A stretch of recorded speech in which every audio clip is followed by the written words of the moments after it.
I'm always intrigued when I talk to people that work organically, because they all tell you, you know, as you would say, I'm sure as well, you're really a dirt farmer, because you got to take care of the dirt. The dirt gives you everything. You have healthy dirt, then you have healthy plants, and healthy plants will give you the best, most delicious, most vibrant food.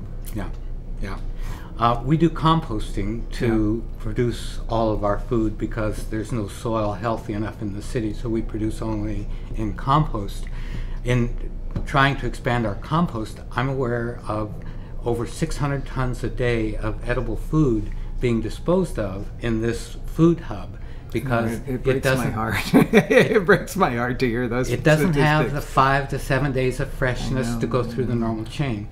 Well, our next project, we have a 125,000 square foot warehouse that we'll call the Sustainable Nutrition Institute. And the city will be asked to send no nutrition to a landfill, but send it to us. What could be sent back out to be consumed by families that next day? Or what could be sent to the kitchen to be canned or cooked up? Right. And what could be used as animal feed, and then what should be composted. So this facility has 10 doors, semi-trucks could be unloading, 600 tons a day could be processed to go to its highest and best use. Right. And the canned things could be even sent to our farm stands for the winter sales. Right. And even the bananas and oranges are then available year-round, because even though we have no season for those there.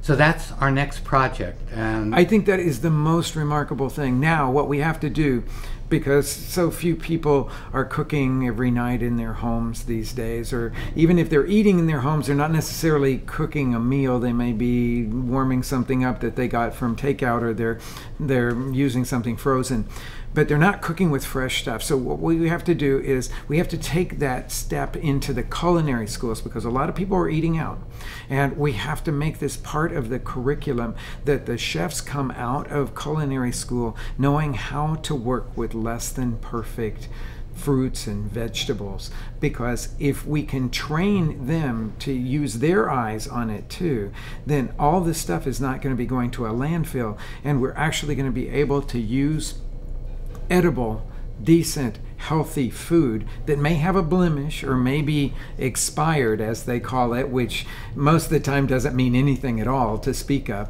And if we can get people to utilize that stuff, I think we're going to be really far down the path. And there's a real skill, as you say, to making a meal with what's available in this season and in this place. And making it delicious. And if we can train the next generation of cooks coming out of culinary school to do that, if we can open the general public's eyes to what's a delicious meal in February from what's available to us locally, we are going to be able to do so much more. Yeah. Well, I'm suggesting revitalization of our economy and culture in Chicago comes with food, and learning some of the things that people do throughout the ages and we've lost recently.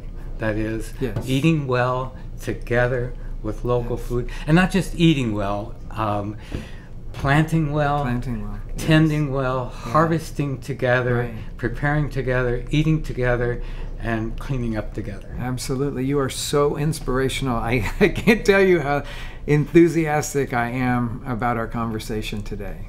Well, you're an inspiration to me as well. Thank you so much, Ken. Thank you, Rick.